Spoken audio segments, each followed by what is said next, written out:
Hello, hello, welcome everyone.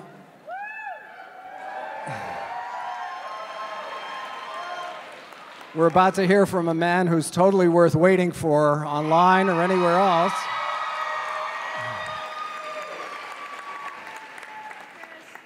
I'd like to welcome you. I'm Rabbi David Barron. Our Temple of the Arts owns this beautiful Saban theater, and we've been restoring it and preserving it for future generations so that programs like this can happen for the community. And it's a loving effort, and you can support us by buying tickets to concerts and programs like this and special events throughout the year. We really appreciate your support. We want to keep this going strong as a resource for the community. One of the groups we love having here is Writer's Bloc Presents, and Andrea Grossman. And right now, to tell you a little bit about our program today, I'd like to call on Dyanne Cano from Writer's Bloc. Let's give her a warm welcome. Dyanne.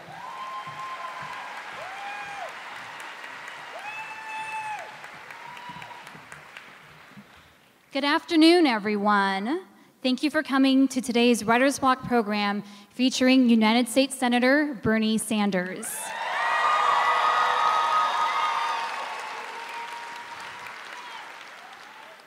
After all, you could be sitting at home right now, tuned in to watch Meet the Press and the other Sunday Newswonk programs, but today, we actually have the opportunity to see and hear one of the major political disruptors of our time.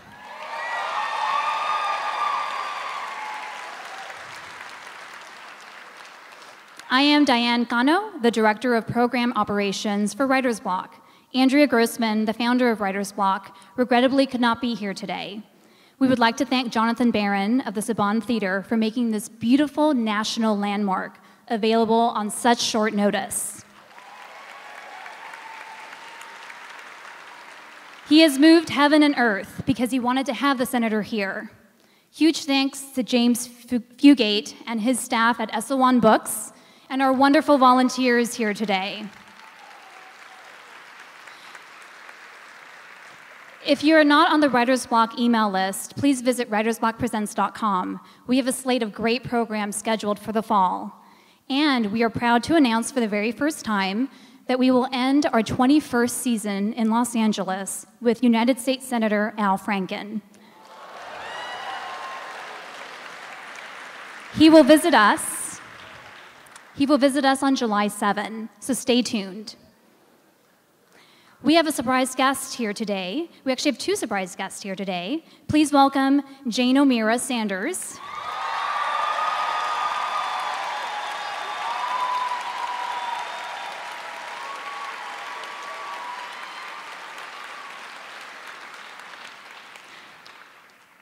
And their son, Dave.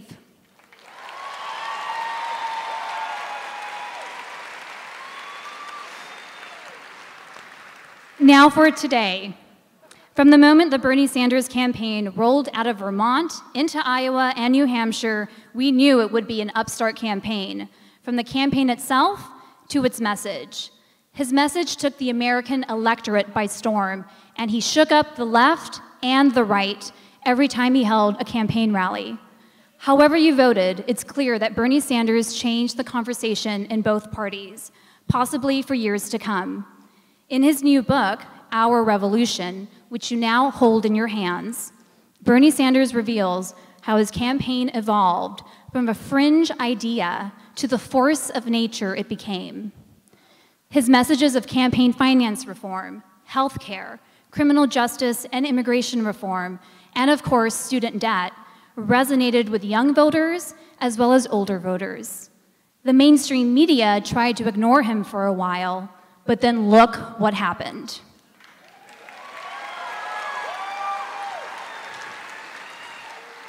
So here's what will happen today. Senator Sanders will talk to us, and he will answer questions that have been submitted via email and social media. We ask that you not take photos or video during the program because that really distracts people around you. But we have a solution. When the senator comes on stage, we are going to give you 30 seconds, just 30, to stand up and take all of the photos and video you'd like. Then put your cameras and phones away and listen to his message.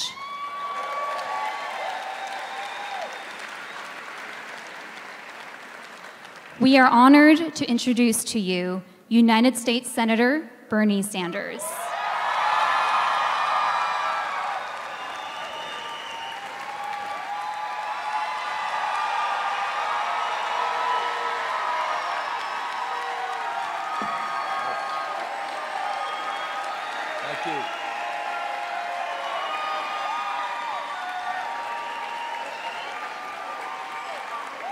Thank you.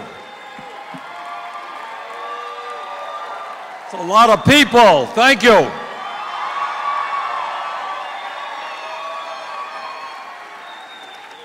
Let me begin by thanking all of you for being here this afternoon, for your understanding that it is my wife, Jane, who is the brains in the family.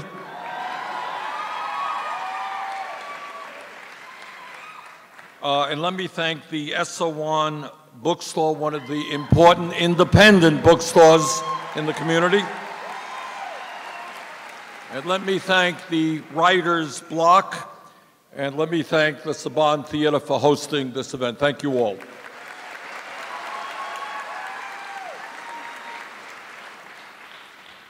And let me begin with maybe a news flash that some of you already know, and that is that by a landslide defeat,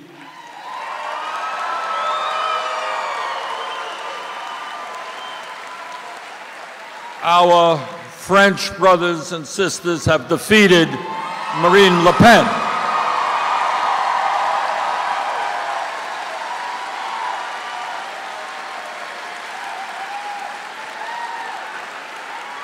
And while Mr. Macron may not be the choice candidate that some of us would have wanted, there is no doubt that the people of France said no to racism, no to xenophobia, and no to anti-immigration hysteria.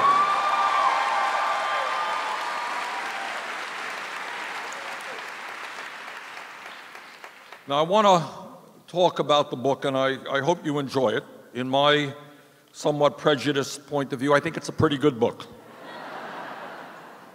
The book talks about a few of us up in North Country, state of Vermont. We'd love you to visit us sometime, talking about whether it made any sense for somebody who had no money, no name recognition outside of Vermont, to run for president of the United States, and the kind of things that we contemplated and what happened during the campaign, and obviously the issues that we raised and the significance of the campaign. And that's what's in the book. But before I discuss the book, one or two minor things have happened since the book was written before the election. And as some of you may know, Donald Trump won the election.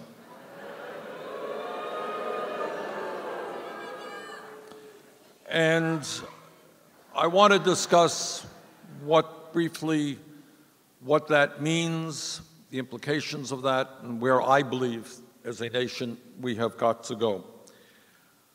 And what I do know is that if there is not a political revolution, which is what the book you are holding is about, if we do not transform not only American politics, but the Democratic Party, if we do not bring millions of working people and young people into a level of political participation which does not exist today, unless we do that, I worry very much about the future of this country.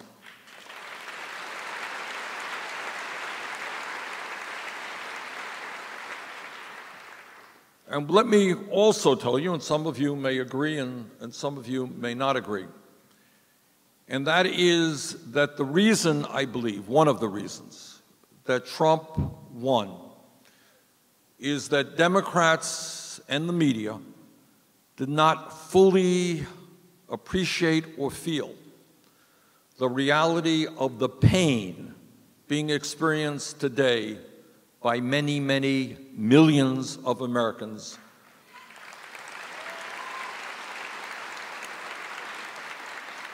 Now, I think what we can say without any hesitation, and something that everybody who is not hyper-partisan would agree with, is that after 8 years of the Obama administration, the economy was in much better shape than it was at the end of the Bush administration. That is true. Unemployment went down. The deficit went down. And of course, we overcame the horrific financial crisis that we faced in 2009 when Obama first came into office. But, and here is a very big but, although you hesitate always to use a big but, does not sound exactly what I mean, but you know what I mean. And that is, and this is something that Jane and I learned about as we traveled all over this country. I went to 47 states and she went to 2 more. And that is the media doesn't talk about it, and the Congress doesn't talk about it, but there is an enormous amount of suffering that is going on in this country. It's going on in Los Angeles, it's going on in Vermont, it's going on in West Virginia and in Kentucky, and it's going on all over this country. And what I believe from the bottom of my heart is that we will not move this country forward in a way that we must unless we first have the courage to talk about the reality, no matter how unpleasant and painful that reality may be. We have got to talk about it.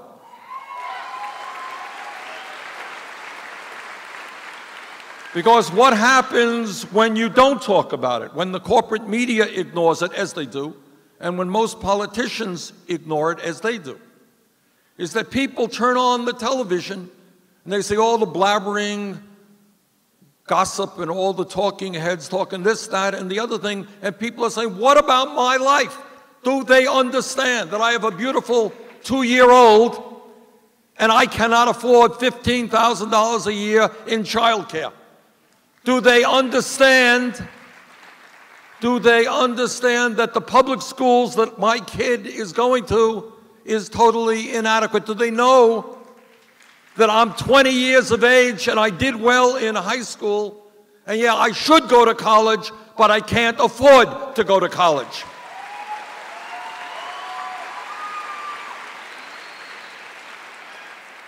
Does anybody know or care that I graduated college 10 years ago, $60,000 in debt, and I'm not making any headway in paying off that debt? Because making $10 an hour is not enabling me to put away money to pay off that debt. Does anybody know that in San Francisco or LA or Burlington, Vermont, I am paying 50% of my limited income for housing because there's no affordable housing?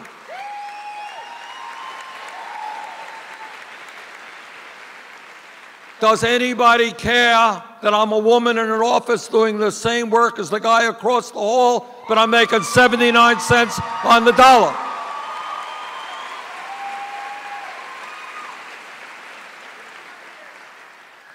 Does anybody know or care that my job went to China and now I'm working flipping hamburgers making 50% of what I used to make? Does anybody know that I am 60 years of age and I'm supposed to retire in 5 years, but I got no money in the bank? I'm one of the 50% of older workers who have nothing in the bank. Anyone know that?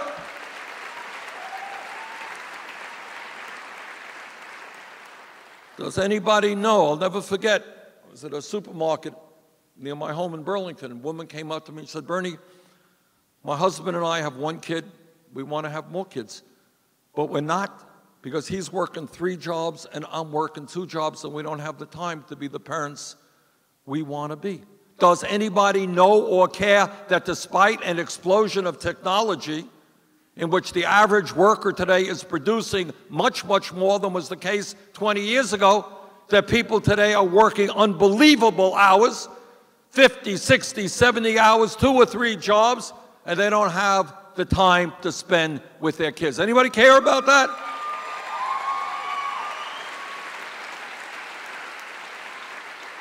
And while we have made some progress in recent years, does anyone care that we got veterans in this country sleeping out on the streets?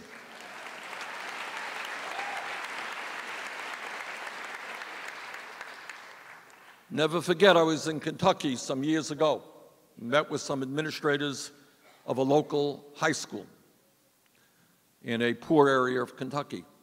And this guy said, "Senator, on my football team, there are 11 kids who are homeless because their parents are on they're drug addicted. They can't stay at home." On one football team, 11 kids. Does anybody care that in America today, in an unprecedented way, not only in American history, in modern world history, we are now seeing for millions and millions of Americans a decline in life expectancy? Did you know that? That for the first time in the modern history of this country, working class people are seeing a decline in life expectancy, living shorter lives than their parents because of the hopelessness and despair they are feeling. Go to southern West Virginia, and what you will find is an opioid and heroin epidemic. People on alcohol, people committing suicide. One of the few flourishing businesses, and what a tragedy it is, and this is not funny, one of the few flourishing businesses in that part of the country are funeral homes, because they are now dealing with the bodies of people who are 40 or 45 years old, dying of drugs, alcohol, or suicide. Massive homelessness, massive hopelessness in parts of our country. Those are some of the realities that we have got to address as a nation. We've got to ask, why in the wealthiest country in the history of the world, why do we have 43 million people living in poverty?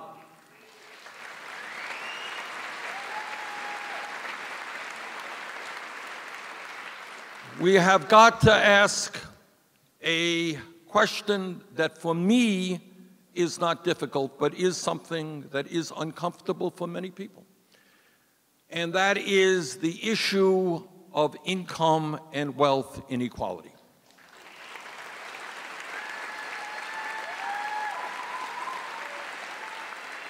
Because when we raise the issue of income and wealth inequality, you're not just talking about racial justice, that's enormously important. You're not talking about gender equality. You're not talking about fighting homophobia, all of which is enormously important. What you're talking about is taking on the people who own this country.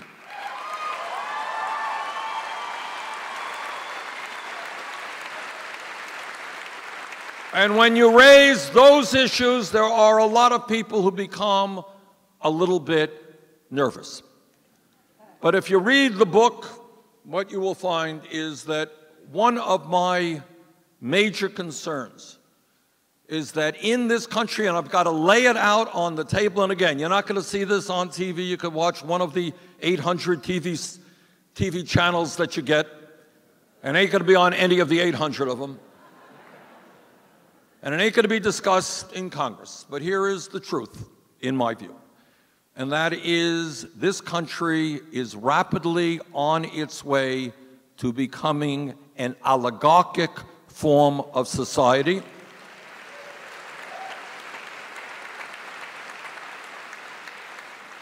And what oligarchy means is a society which is owned and controlled by a small number of very wealthy individuals.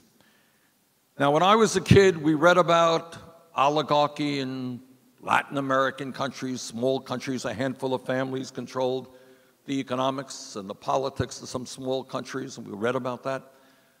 But it is important to understand what is happening in America today.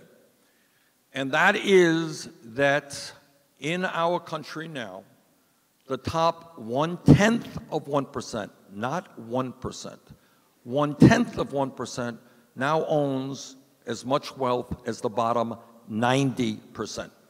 Got that? In the last 30 years or so, 35 years, there has been a massive transfer of wealth. You know, Republicans get very nervous when you talk about wealth redistribution.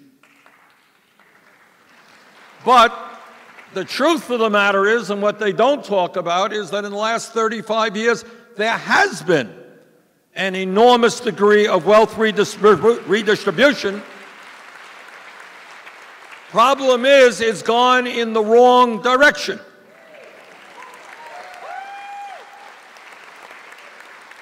"35 years ago, top 1/10 of 1% owned about 7% of the wealth in America. Today, they own about 22% of the wealth in America. But it's not just a grotesque level of wealth inequality, it's also income inequality. Today in Vermont and here in LA, and all across this country, you got people working 2 or 3 jobs. Mama's working, dad's working. Often, never forget this, I was in a high school in northern Vermont, and I asked the kids, just out of curiosity, kids, how many of you work after school? 3/4 of the hands went up. All over this country, you got mom working, dad working, the kids are working, and yet 52% of all new income generated today is going to the top 1%. So the economic reality of America, in one sentence, is that over the last 35 years, middle class of this country, which was once the envy of the world, has been shrinking. You got 43 million people living in poverty, some in desperate poverty, while the very, very richest, top 1%, top 1/10 of 1%, they're getting much richer. In the last 17 years, there has been a 10-fold increase in the number of billionaires in America. Now, I know that that issue makes people uncomfortable. They want to talk about health care, women's rights, gay rights, the environment. But this is an issue that is uncomfortable, taking on billionaires. Billionaires who sometimes donate money to good causes. But I would suggest to you that unless we have the guts to take on the Koch brothers and the billionaire class,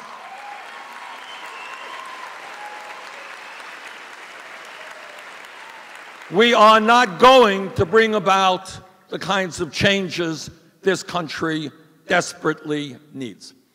And it is not just an economic issue. We can sit here and we can say, well, yeah, it's really unfair that so few have so much and so many have so little. That's unfair. Well, but, you know, that's not the end all.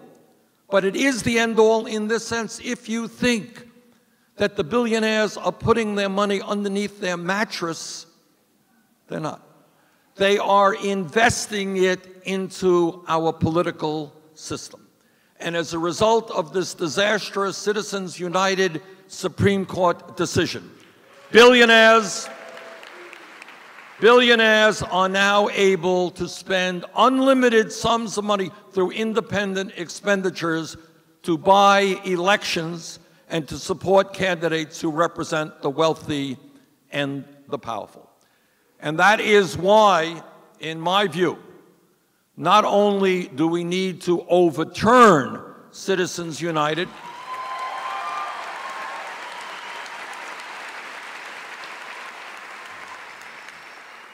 we need to move aggressively to public funding of elections.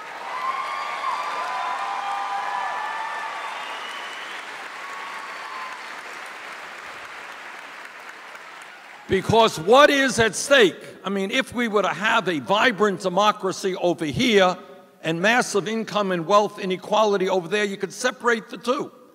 But you cannot separate the two. They are interlaced.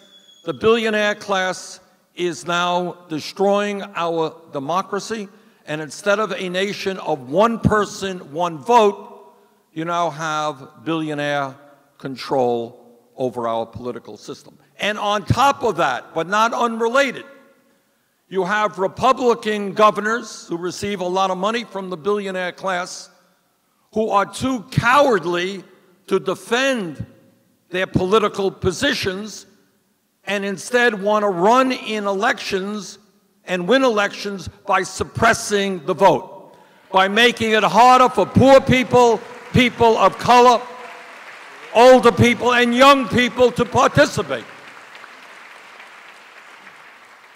So they don't have the guts to defend their ideas in an open and free election. What they got to try to do is prevent whole lots of people from voting. Okay. All right. So where we are right now is the need to create an economy, and this is not easy stuff. We need everybody to be thinking about this. How do you do it? Not easy. How do you create an economy that works for the middle class and working families and not just for the billionaires? How do we create, and I want to thank my friends here in California, how do we create here in California a Democratic Party which is open? And I know a lot of people are involved in that struggle as we are nationally. So those are the two twin issues that I am focusing on. Now let me take you to what's going on in Washington, D.C., and how all of that stuff relates to what you're seeing in D.C.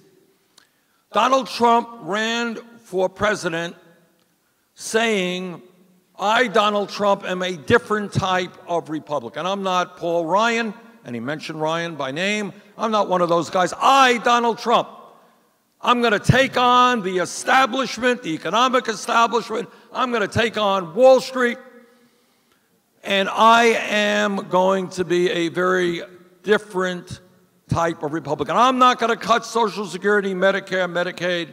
I am going to provide health care to everybody. That's what I'm going to do. That's right. And what I think now many of his supporters now understand, and this is, you know, the way I look at politics, I have friends who are conservatives. They believe what they believe, but they're honest. They go home and they say the same thing they say in Washington. But unfortunately, Donald Trump lied to the American people. He told them, and one of the unique problems that we have with the Trump presidency is that he lies every day. You know, sometimes the media said, well, can you respond to what Trump said yesterday? And I said, no, wait till tomorrow. It will be different. Very hard. But here is what is been consistent. And that is, you saw on Thursday the passage in the House of one of the most disgusting pieces of legislation ever passed by a body of the Congress. Now, you had a president who said, I'm going to provide health care to everybody. It's going to be better. It's going to be less expensive. And yet what Trump and Paul Ryan got through the House was legislation which will throw 24 million Americans off of health care. Now, what I want you to know, this is not rhetoric, this is based in solid fact, there's no disputing this, is that when you throw 24 million people off of health insurance, many of them working people, they don't have a lot of money, and when they get sick and they can't afford to go to a doctor, there is no debate. Many of them will die. Thousands will die. Now, we don't know, no one can predict, no one knows exactly. But what common sense and studies suggest is that if you don't go to the doctor when you are sick and you have something serious, you will become sicker. And then by the time you crawl into the doctor's office, the doctor said, why weren't you here a year ago? it's now too late. No one debates that. Yesterday, Thursday's, the passage of the legislation in the House on Thursday was a death sentence for thousands of our fellow Americans. But let me tell you, that legislation is never going to pass the United States Senate.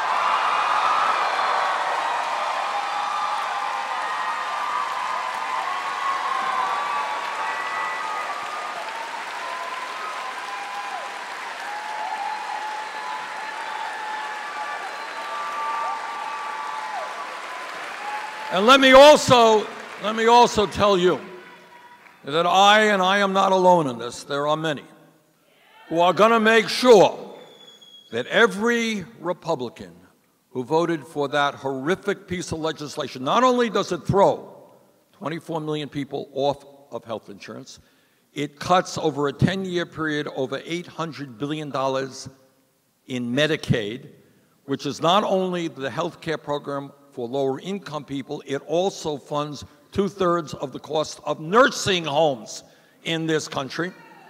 Not only does it do that, it defunds Planned Parenthood.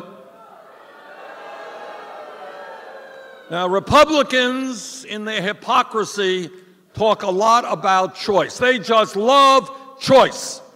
But they have now told 2.5 million women who have chosen Planned Parenthood as their medical providers, they don't have that choice.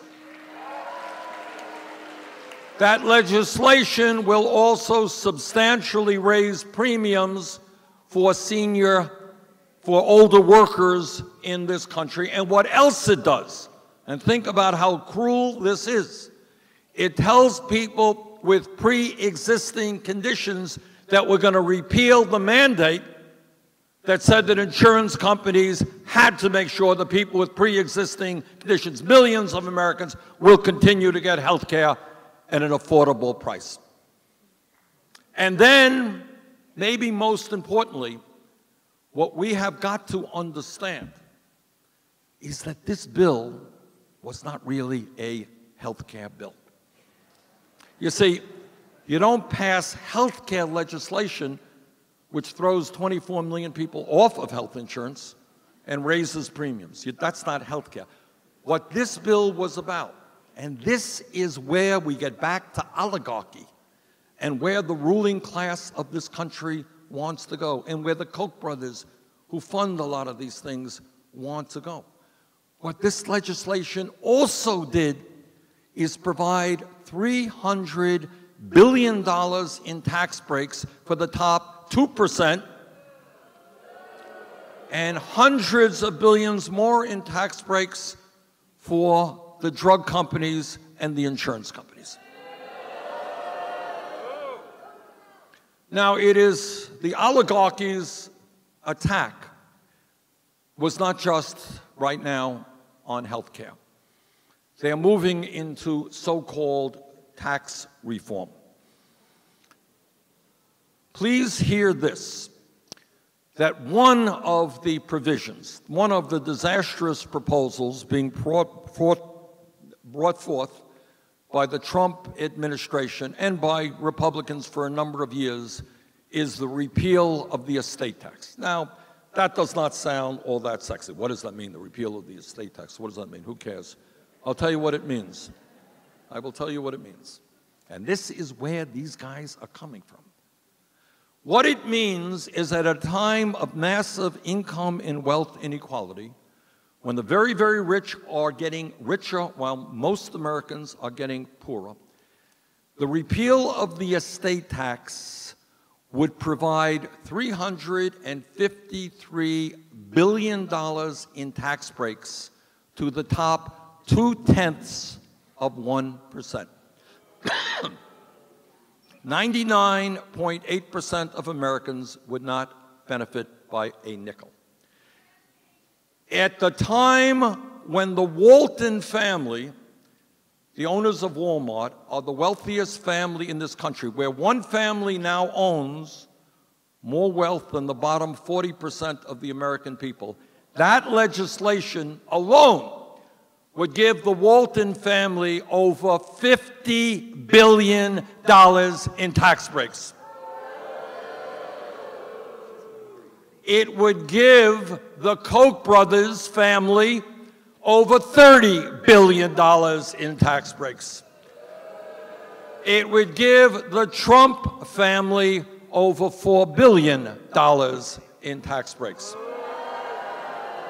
And while these people want to give unbelievable tax breaks to the very wealthiest people of the oligarchy, they also want to cut not just health care, but they also want to cut after-school programs. They want to cut the WIC program. You know what the WIC program is? The WIC program, Women, Infants, and Children's Program, is a program designed to help and has been very successful in helping low-income pregnant women and their babies. They want to cut the Meals on Wheels program,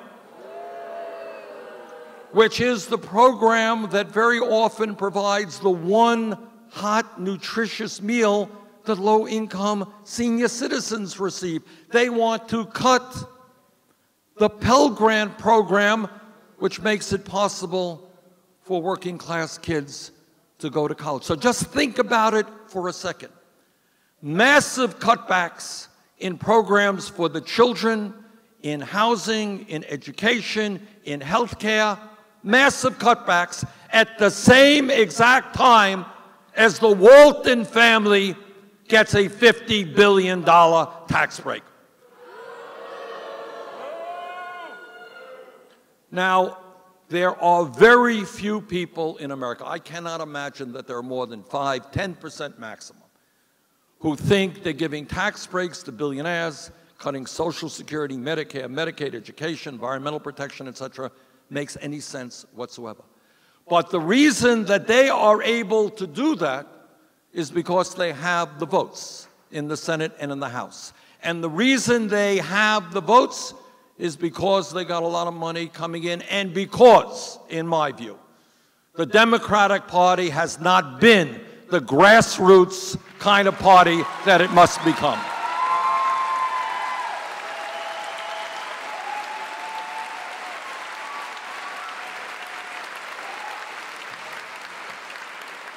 So we have got to take on not just Trump.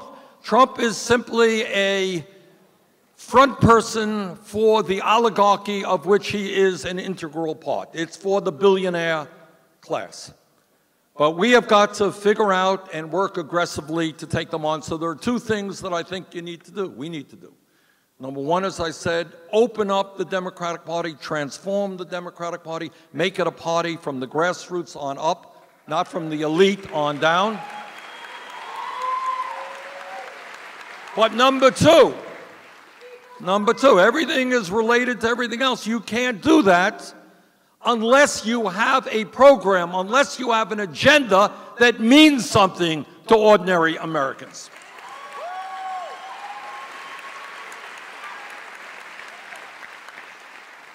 And that takes me to what we discuss in the book. It is essentially a progressive agenda, and on virtually, and this is an important point to make, on virtually all of these issues that I discuss in the book, we already have significant popular support. For example, right now we have millions of Americans who are working longer hours for lower wages. And I'll never forget being in Iowa a year ago or so, talking to somebody who was connected to an emergency food shelf. And I said, just out of curiosity, this was in Des Moines, what percentage of the people who use the food shelf are working people? And he said, oh, over 90%. In other words, people are working. It's not that they're sitting home. It's not that they're unemployed. But their wages are so low, they can't adequately feed their families. And that is why we have got to raise the minimum wage to a living wage, $15 an hour.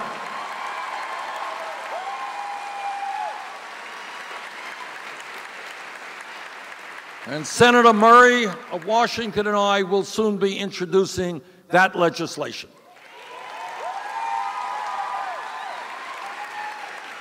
Now, in terms of health care,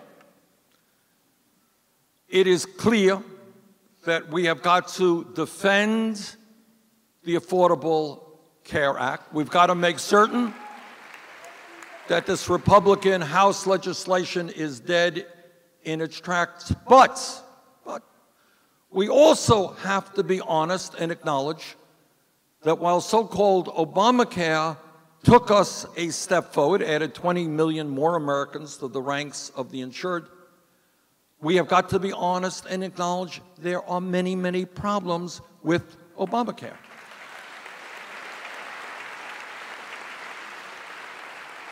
Deductibles, much too high. Co-payments, much too high.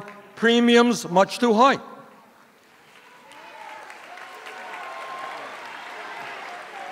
Now, a funny thing, you know, it's always hard to keep up with Trump. So the other day, I think it was Thursday, he says, what the House passed was, I forgot his particular adjectives, great, extraordinary, remarkable, best in the world, fantastic, whatever it was. And then he sits next to, only in America, then he sits next to the Australian Prime Minister, and he says, oh, by the way, the Australian healthcare system is better than our healthcare system.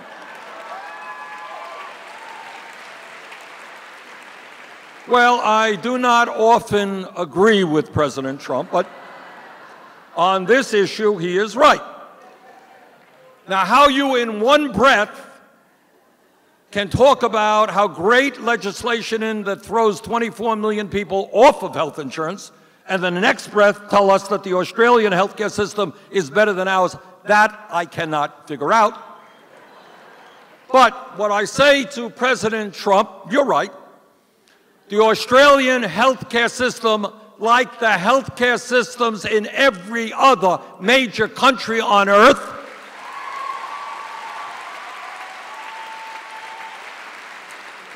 guarantees healthcare to all of their people as a right.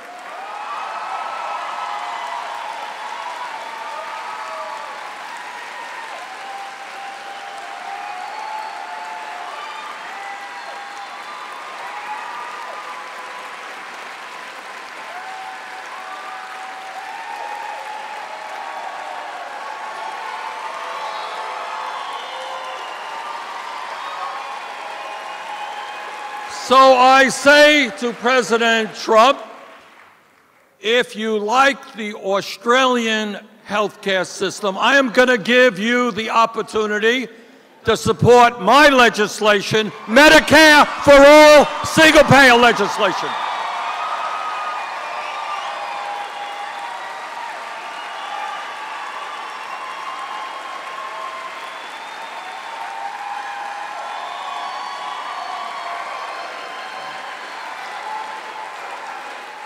And I say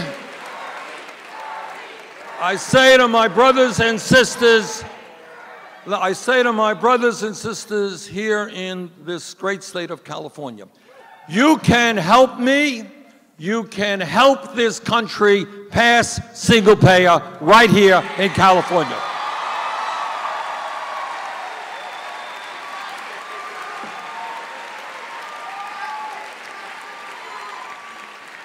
It makes no sense that not only do we remain the only country not to guarantee health care to all people, but we are spending, and I say that to the conservatives out there, we are spending twice as much as any other country per person on health care. And by the way, when we talk about the Australian health care system, they pay 50% of what we pay for prescription drugs. So President Trump, join me, take on the greed and the dishonesty of the pharmaceutical industry.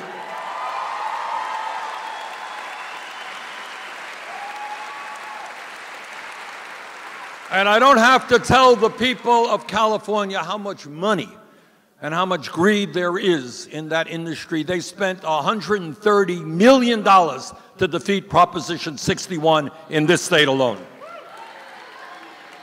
And when we talk about a progressive agenda that speaks to the working class supporters of Trump and speaks to working people all over this country, everybody understands that in a competitive global economy, we need to have the best educated workforce in the world, that most of the good jobs being created today require a higher education. And that is why we will make public colleges and universities tuition free.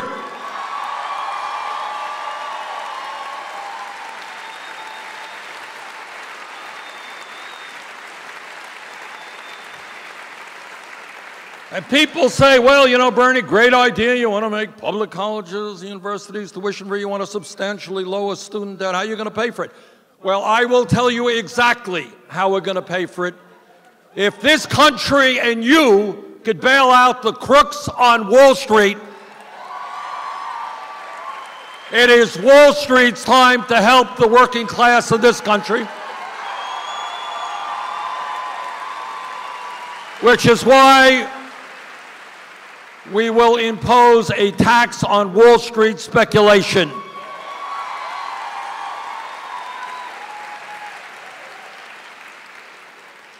Now, one of the more painful embarrassments of the Trump administration, and there are many, is that we have the President of the United States rejecting what virtually the entire scientific community is telling us, and that is climate change is real, it is caused by human activity, it is already doing devastating harm in this country and all over the world.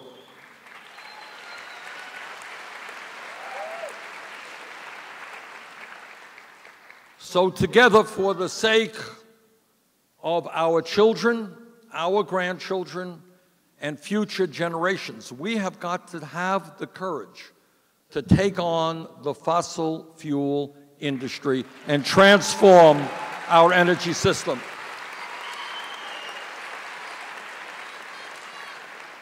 The fossil fuel industry reminds me in many ways of what the tobacco industry was about 50 or 60 years ago. And that is, they lied all of the time.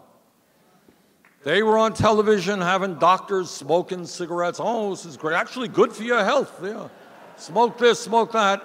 Well, they knew that tobacco caused cancer and heart disease and emphysema, and they're still selling a product which kills people all over the world. But they lied. And the fossil fuel industry is the same.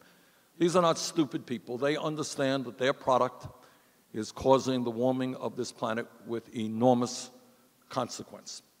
Our job is to take on this very, very powerful industry, and for the sake of our kids and future generations, transform our energy system away from fossil fuel to energy efficiency and sustainable energies like wind, solar, and geothermal.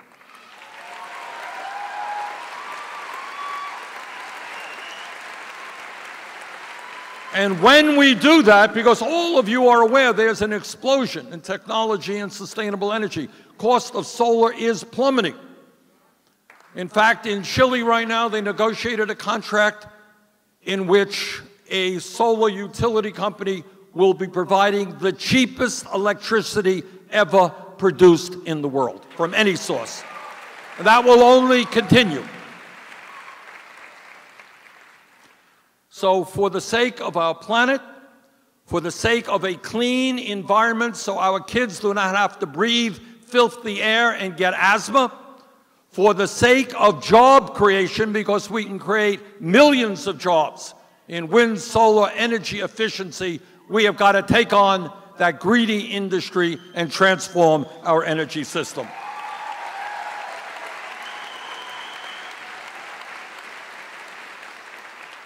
And when we talk about international embarrassments, we should be profoundly embarrassed. This has nothing to do with Trump. It's gone on way before Trump.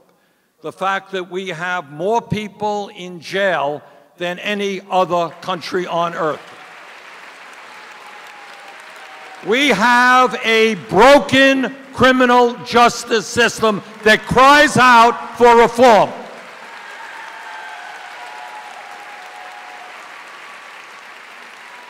There are minority communities in inner cities all over this country where youth unemployment is 20, 30, 40%, and you have similar numbers in rural America. I talked to a guy in Florida a few weeks ago. He said, no, we don't have a drug problem.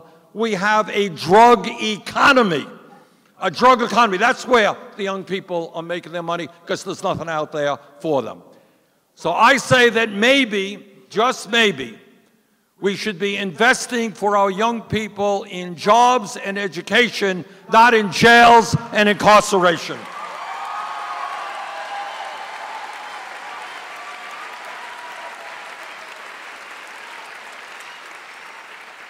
And one of the reasons that Trump won the election, as all of you know, is that he has tried to divide us up.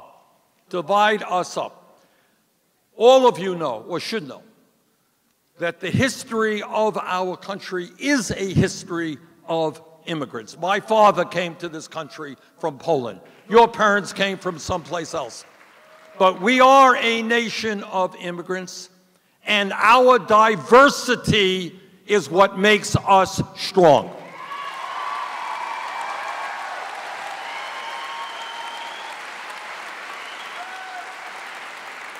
And right now, in an incredibly ugly and racist way, what Trump is trying to do is to divide us up. We are supposed to hate our Latino brothers and sisters. We're supposed to hate Muslims. I don't know who we're supposed to hate today. Haven't read the papers yet. But all of you know that's what demagogues always do. They always scapegoat minorities. They don't have the guts to take on Wall Street or the billionaire class. Whether it's Le Pen, whether it's Trump, they try to divide the people up.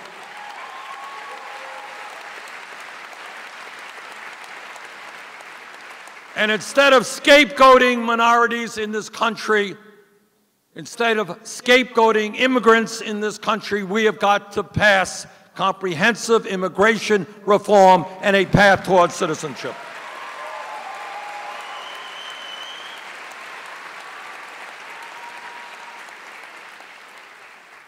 So, brothers and sisters, we have got a lot of work in front of us. Now, I know that there are people all over the country who are discouraged. There are people all over the country who are depressed. There are people who are throwing up their hands and saying, I give up. But let me just say this. This is not just about you. This is about your children and your grandchildren, and in the case of climate change, literally about the future of this planet. Despair is not an option.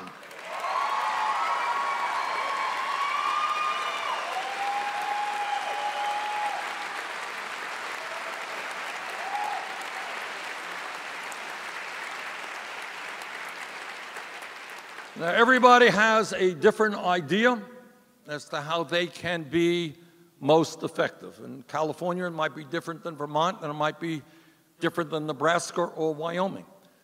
But what we have got to do is throw ourselves, broadly speaking, into the political process in a way that we have never done before. And I want to remind everybody, and it's important because the media doesn't do it, so let me take this opportunity to give you a short, brief sense of American history. I want you to remember that 150 years ago, from an historical point of view, not such a long time ago, in this country, people were living in slavery. And incredibly brave people, some of who died, some of who were jailed, stood up and fought back at great personal risk to themselves to say that in America, not only will we abolish the abomination of slavery, we are going to end racism and segregation in this country. So you think you got a problem today, put yourself back 100, 150 years ago in this country as an African American or somebody fighting for the rights of African Americans. Think about the fact that 100 years ago today, and children don't know it. We don't do very well explaining American history. 100 years ago in America, women did not have the right to vote, did not have the right to get the higher education they wanted or do the work they wanted. But incredibly brave women stood up and they went to jail, and they sometimes died.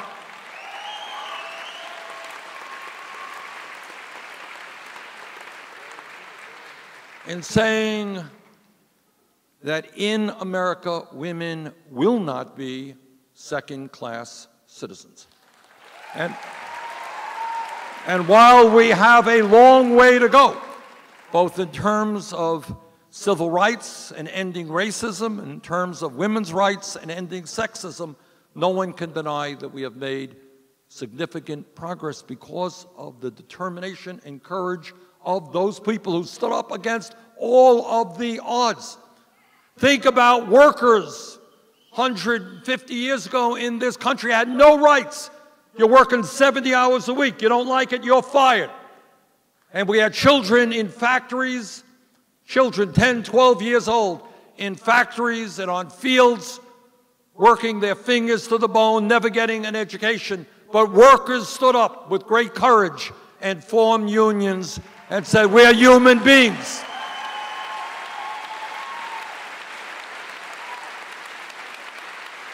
And some of those workers were killed. And some of those workers were beaten in order to make certain that workers could sit down with their bosses and engage in collective bargaining. And those workers gave us the 40-hour work week and overtime and Medicare and Medicaid. That's what they accomplished. And I want you to think about today, if you think things are bad today and just suddenly, I don't know, oh my God, this is the first time in American history we're facing dark moments. You think about being gay in America 30 years ago, right now, our lifetimes, and the humiliation that gay people suffered because of the homophobia that existed, and the incredible courage of people in the gay community to say, you know what? I'm a human being. I will love whoever I want, regardless of my gender.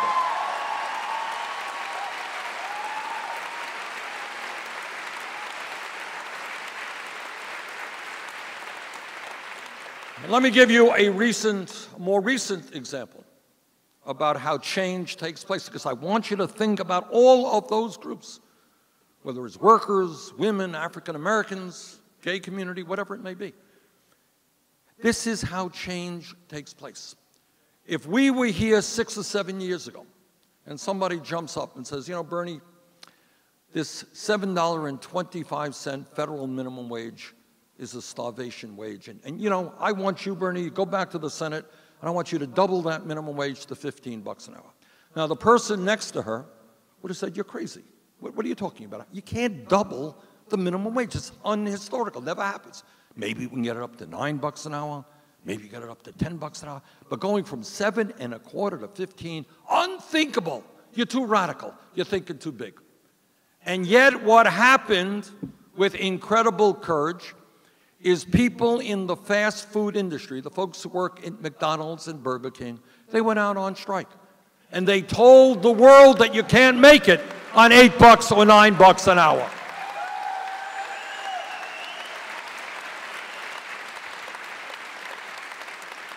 And then suddenly in Seattle and in California and in New York and in communities all over this country, people started passing legislation of $15 an hour.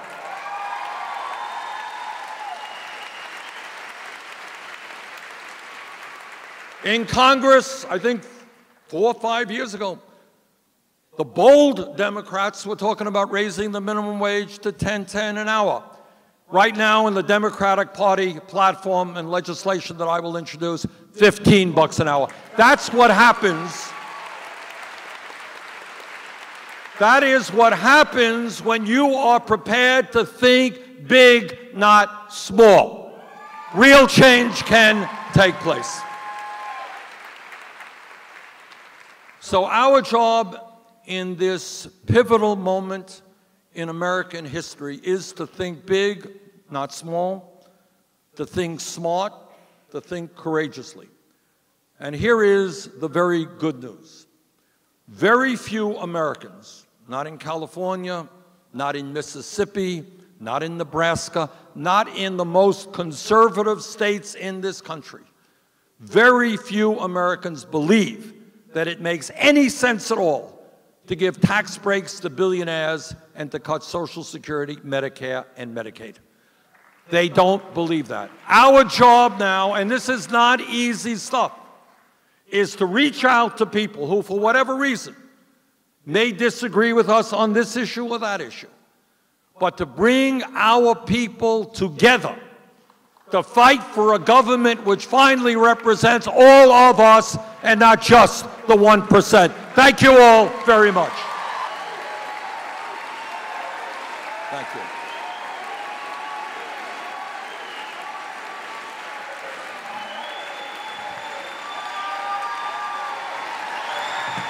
Thank you, everyone. Thank you.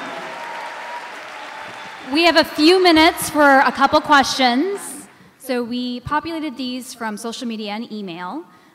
First question is, Arthur asks, President Trump seems to put short-term economic concerns like jobs for the coal mining industry above environmental concerns that can have long-lasting or even permanent damage to the environment, like dismantling the EPA, denying the science of climate change, expanding offshore drilling, and the use of fossil fuels. How can we prevent the president from doing irreparable damage to Mother Earth? Well, whether it is the environment or women's rights, protecting a woman's right to choose, whether it is serious job creation or raising the minimum wage, on all of these issues, it comes down to millions of people standing up and fighting back. On this particular issue, let us be very clear. If we are concerned about protecting the environment and combating climate change, and at the same time as I am, we are concerned about creating jobs, there is no contradiction. The truth is, we can create a hell of a lot more jobs by transforming our energy system away from fossil fuel.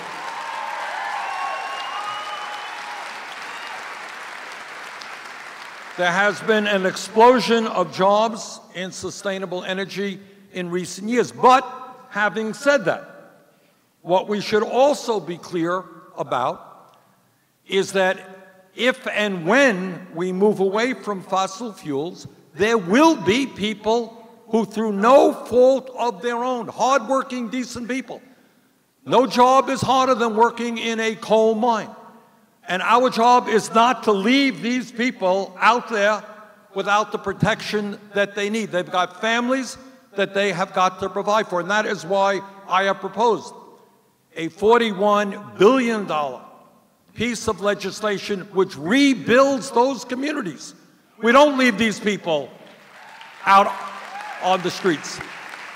We're going to provide the jobs and the education and the health care that they need. So, but bottom line, if you're interested in job creation, then investing in sustainable energy and energy efficiency is the way to go.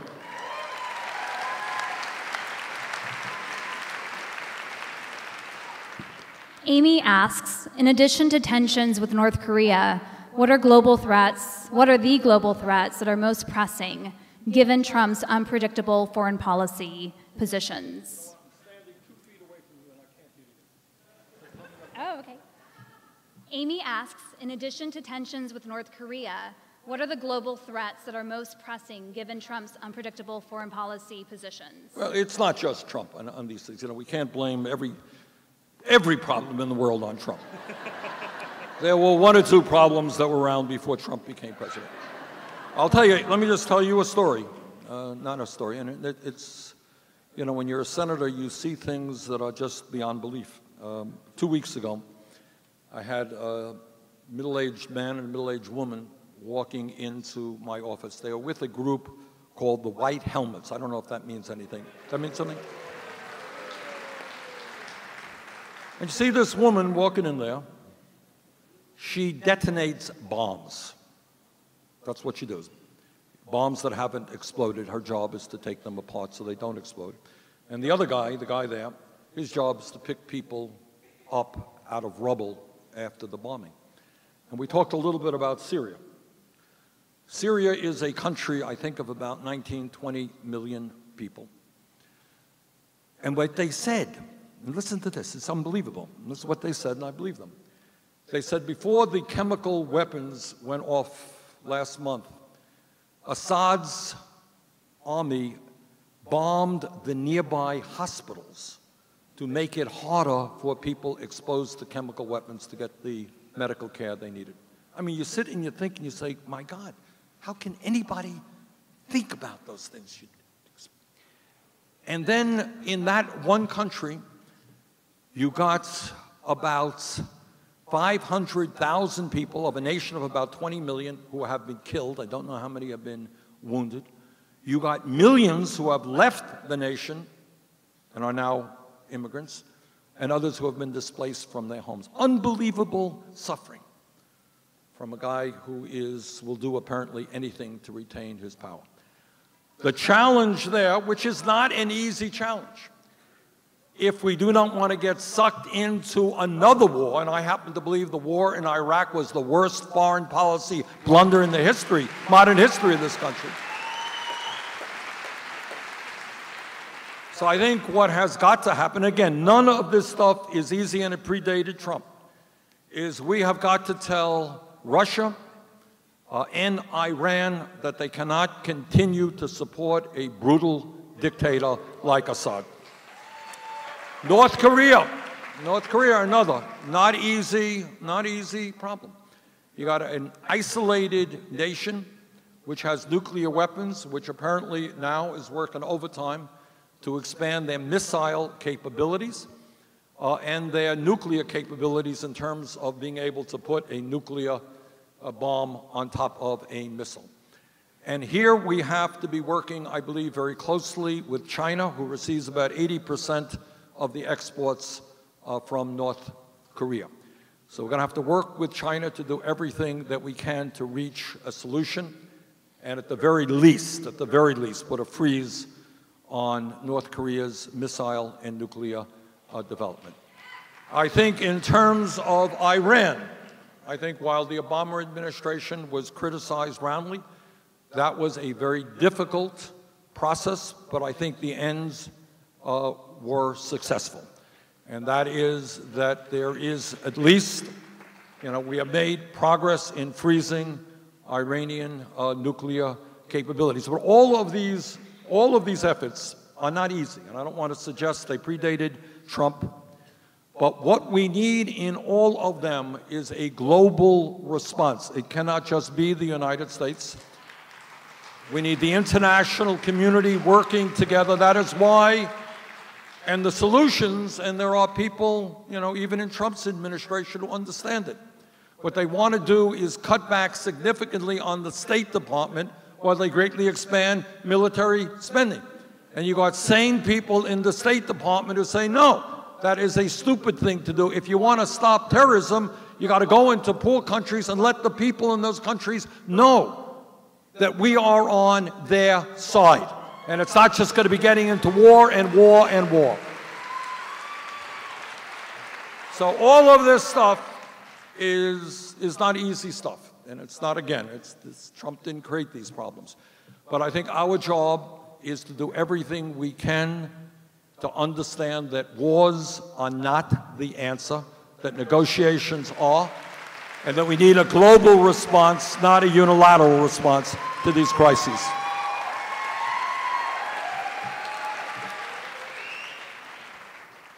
Based on your recent support of Heath Mello, do you agree with Nancy Pelosi's position this past week that, quote, the Democratic Party should not impose support for abortion rights as a litmus test on its candidates? Let me tell you about that situation. My view, and as I try to indicate today, is that the model of the Democratic Party is broken. Their strategy has failed.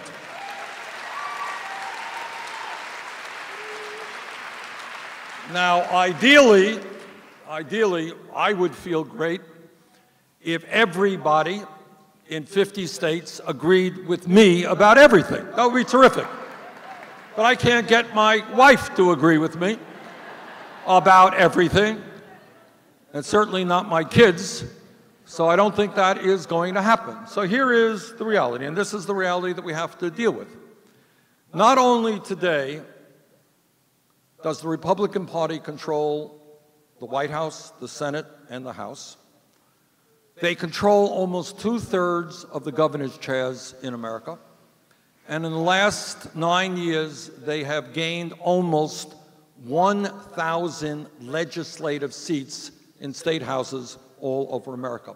In this country today, as I understand it, Republicans completely control 25 state governments. That means the governor, state house, and state senate. That's where we are today.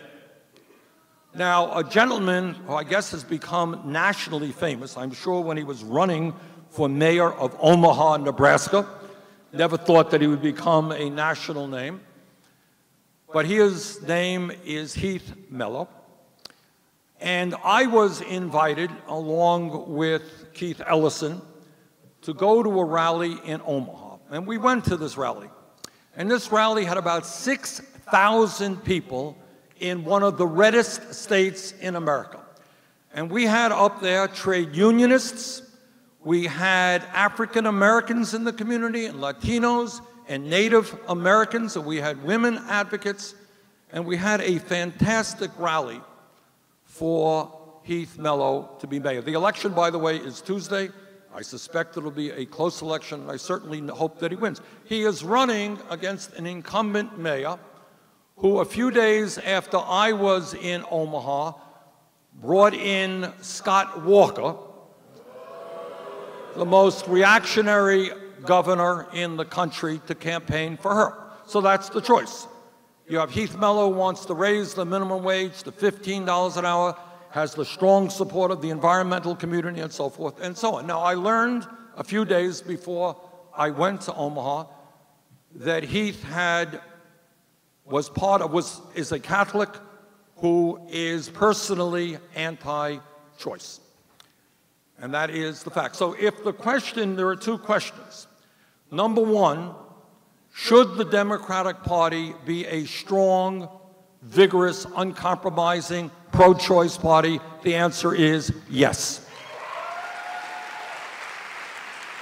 But number two, right now in Washington, in the House and in the Senate, overwhelming, I'm guessing somewhere about 90% or more of Democrats in the Senate and in the House are pro-choice. But you know what? There is very little that we can do to stop the war against women because we are in the minority.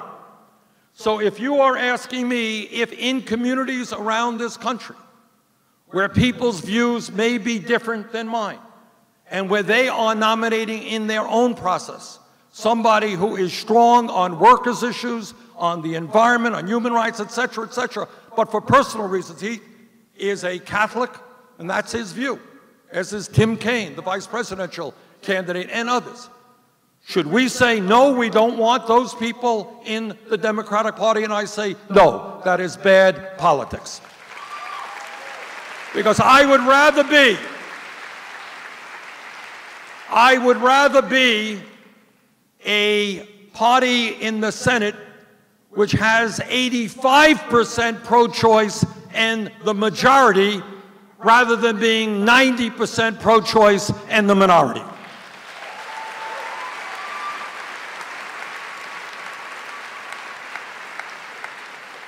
So what we have got to recognize, and I know this is difficult, and I know that not everybody agrees with me, and I accept that. That's part of the debate in a democratic society. But I think we have got to understand that in what politics is about is not everybody in this room is going to agree on every issue. I have supported people for high offices who voted against the war in Iraq. That wasn't a litmus test. I have supported people all over this country who voted for disastrous trade agreements. I have supported people who voted terribly incorrectly to deregulate Wall Street. And what we have got to understand in a democratic society, the best you can do is bring people together around as many issues as we can come together around.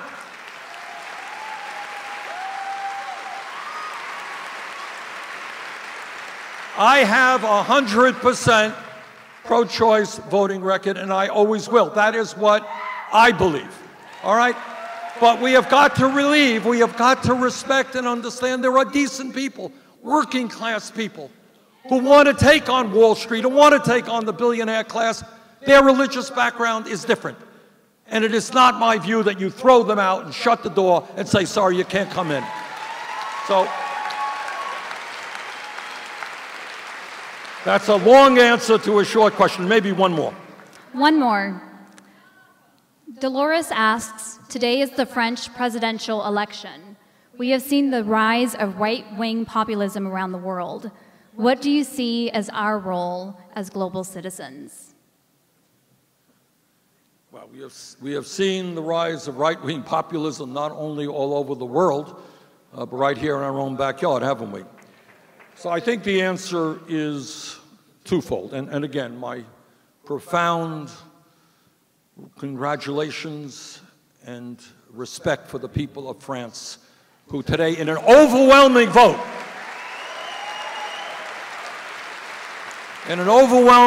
said no to xenophobia and racism and ultra-nationalism.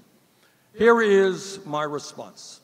Number one, we have got to be as strong as we possibly can in saying we are not going to let demagogues divide us up. This country, as all of you know, what we have gone through in terms of racism and sexism and discrimination against Asian Americans and against Catholics and against Italians and Irish and Jews. We have been through it. We've been through it all. And our job is not to allow demagogues to divide us up based on whether you were born in Mexico or born in Los Angeles. We can't allow that to happen. But equally important, we have to understand that a lot of that anti-immigrant sentiment is based on the facts that people are really hurting in this country. And demagogues are saying to them, you don't have a job, or you're making $8 an hour, and your kid can't go to college, and you can't afford health care. You know what the fault is? It's the immigrants. And our job is to come up, to bring those people who are hurting today, to acknowledge their pain, to acknowledge that the global economy has left them behind, and to create a nation not which is ruled by money, not to say, oh, it's okay. Hey, you're a large multinational, and you can make $10 more by shutting down here and moving to China, and you don't have to worry about the thousands of workers you're throwing out on the street. No, you can't do that. So our job is to reach out to those people, to understand their pain, and to bring them into our fold as we fight for an economy of decent jobs and decent wages, decent health care, decent educational opportunity.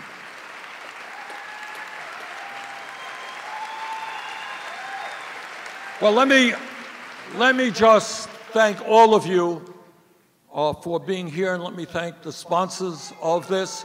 Let's go forward together. Thank you all very much.